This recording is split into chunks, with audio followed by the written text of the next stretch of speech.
The smell arrived before anything else. Iron-sweet and resinous, with something underneath it that wasn't quite a sound, a pressure behind the eardrums, a cable tension vibration that Ravi's auditory system couldn't fully resolve into frequency. He cataloged it the way he cataloged everything, without judgment, with attention. The hive station smelled like anticipation, like a crowd that had already decided the outcome and was waiting for the event to confirm it. The corridor leading to the court was not built for human proportions. The Vethkai stood between 1.4 and 1.8 meters, chitinous and multi-jointed, their bodies a deep amber brown that went almost burgundy at the joints where the exoskeleton flexed. They moved with the smoothness of things that had never needed to compensate for a skeleton hanging from tendons. Ravi, at 1.7 meters and soft in every place they were hard, walked the corridor between two escort nodes and tried to read the environmental data as a language. The walls were not decorated.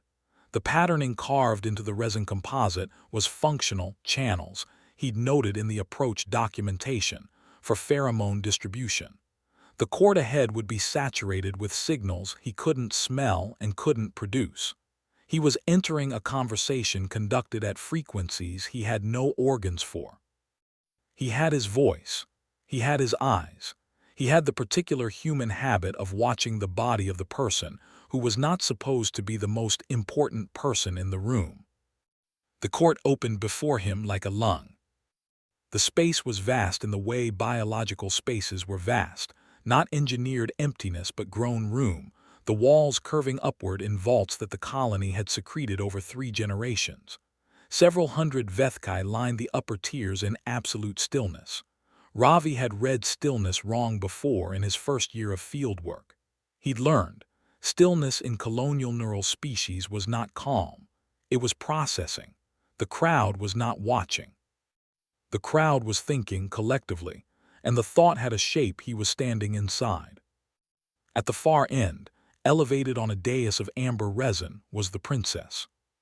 He had been briefed on the term's inadequacy. The Vethkai word was closer to resonance center, the node whose signal was strong enough to pull the network's identity into coherence around her. She was not royalty in any dynastic sense. She was a frequency. And she was, by the briefing's cold biological description, in the process of selecting the signal that would shape the colony's next generation. He had not been briefed on how still she would be, or how the stillness would feel directed. She was studying him with sensory apparatus that included 2 compound visual arrays and what the xenobiologists suspected were at least 3 other receptor types he couldn't identify. Ravi met her gaze, or what passed for it, and did not look away, because looking away would mean something in this room, and he hadn't yet determined what. Then she moved one forelimb in a gesture that the translator attached to his collar rendered, after a delay that felt long, as designation. The warrior came from the right. Kethsa was, by any honest accounting, extraordinary. The Vethkai form taken to its optimum expression, carapace deep red, nearly black at the joints, standing at the full height of his cast. His forelimbs were configured for impact in a way that was unmistakably, cross-species legibly, a weapon. The crowd's stillness shifted in quality when he entered. Not excitement, more like the adjustment of a system that had just received a value it was designed to process. Ravi watched Kethsa's eyes. They were multifaceted, fixed focus, should have been unreadable. But Ravi had spent 11 years watching eyes in situations where eyes were the only honest organ in the room. He watched the eyes track from the princess to him, and then back to the princess, and then to the middle distance, and he filed that sequence away in the part of his mind that kept the observations that mattered. The translator rendered the princess's next signal as, the foreign node will demonstrate its frequency. The warrior will measure it. The court will know what to do with what it measures.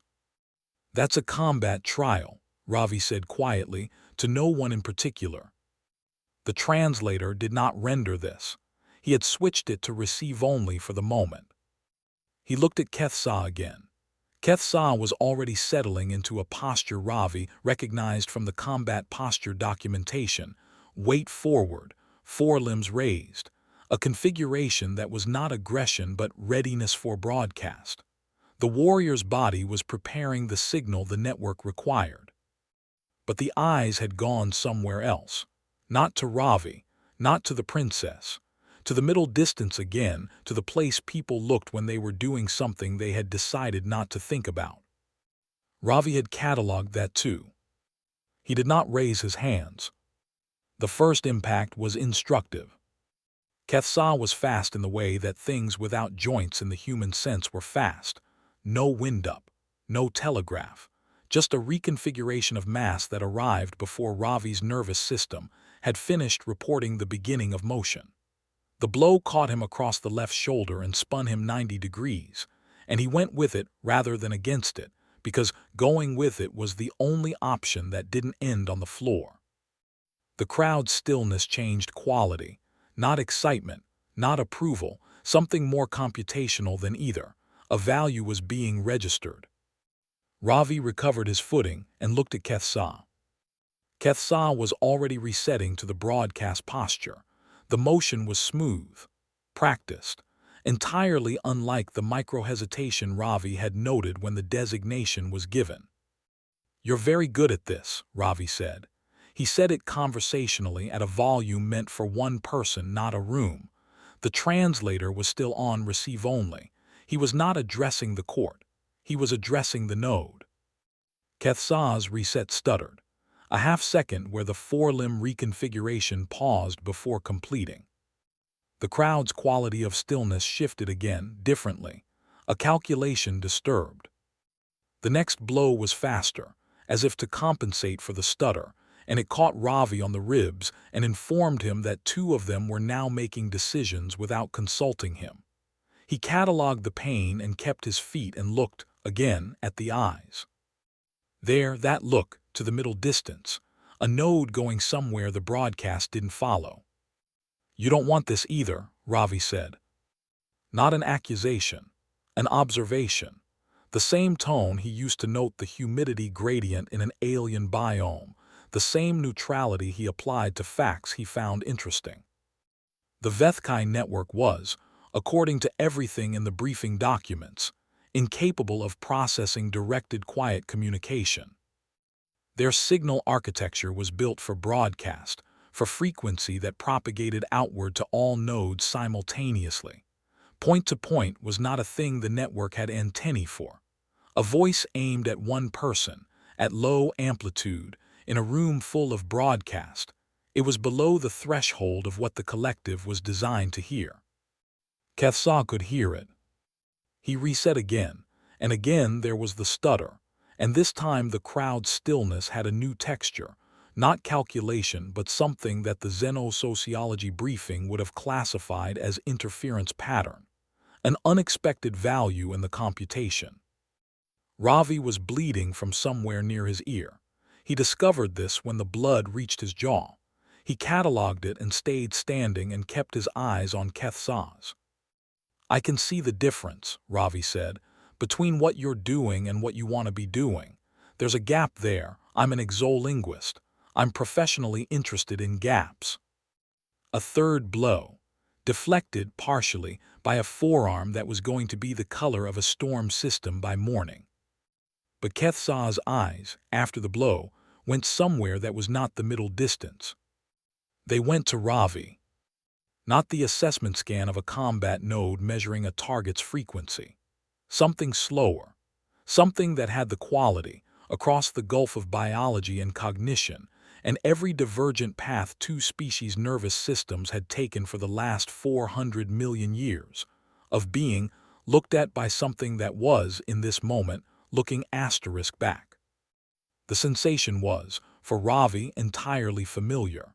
He experienced it every time the contact worked. "There you are," he said. And Kethsa stopped. Not a reset, not a posture shift, a full stop.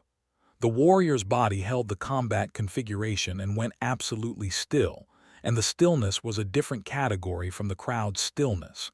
It was the stillness of a single node that had just received a signal it did not have a receptor for, and was trying to understand what to do with the sensation of receiving it anyway.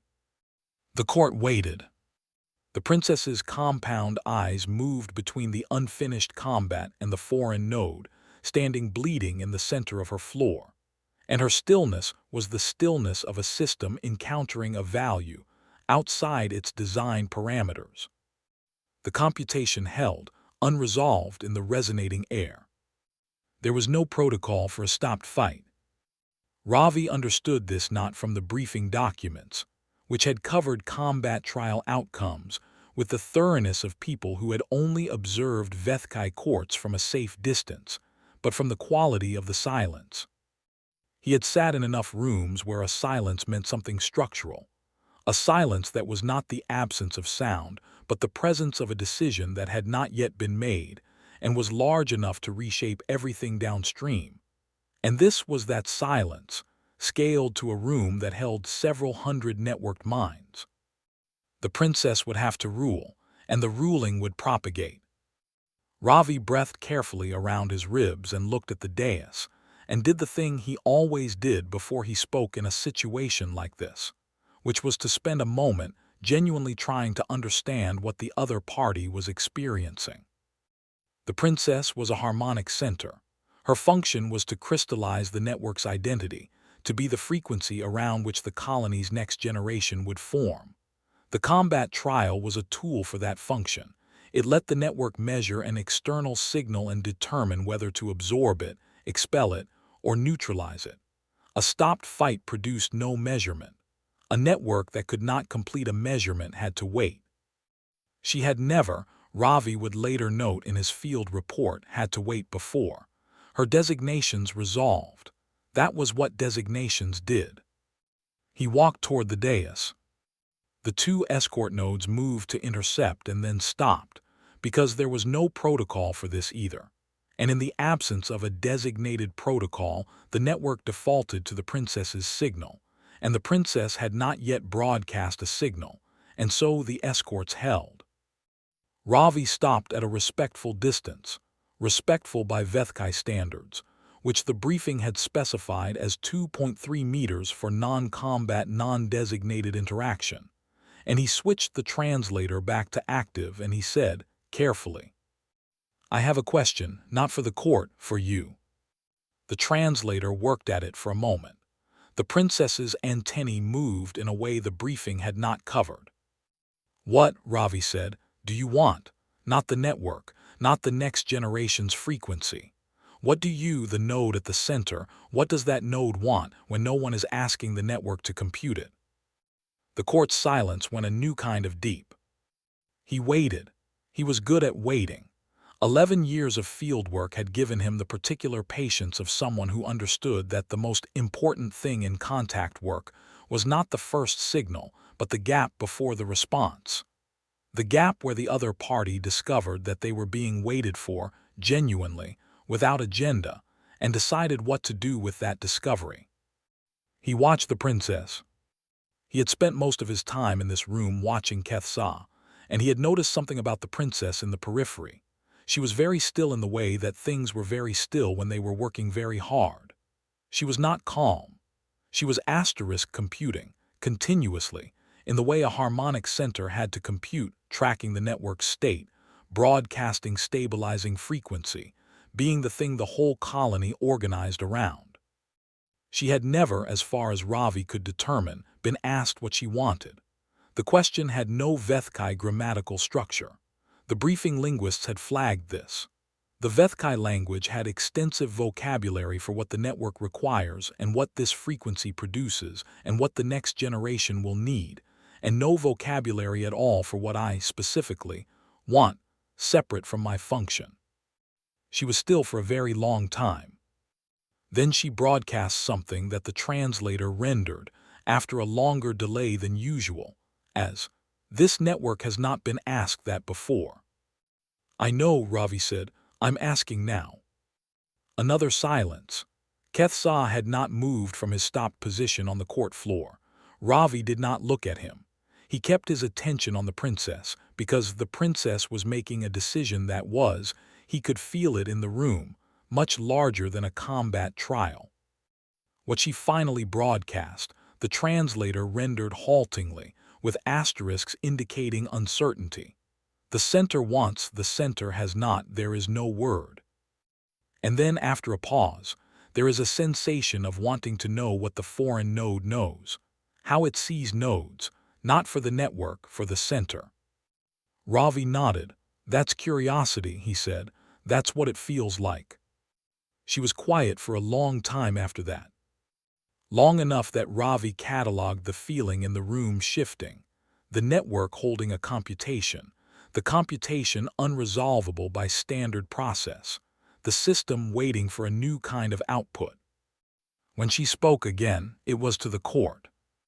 The translator worked at it for nearly 40 seconds, long enough that Ravi knew it was wrestling with concepts that had no existing rendering, and then produced. The combat was not a dominance measurement. The combat was, and here the translator produced a string of asterisks and then attempted, an exchange of signals between unlike architectures. The warrior node participated in an exchange it was not designed for. The warrior node will be reclassified. A sound moved through the court. Not words, frequency. The network processing a new value, a new category, a new slot in its taxonomy that had not existed before this afternoon.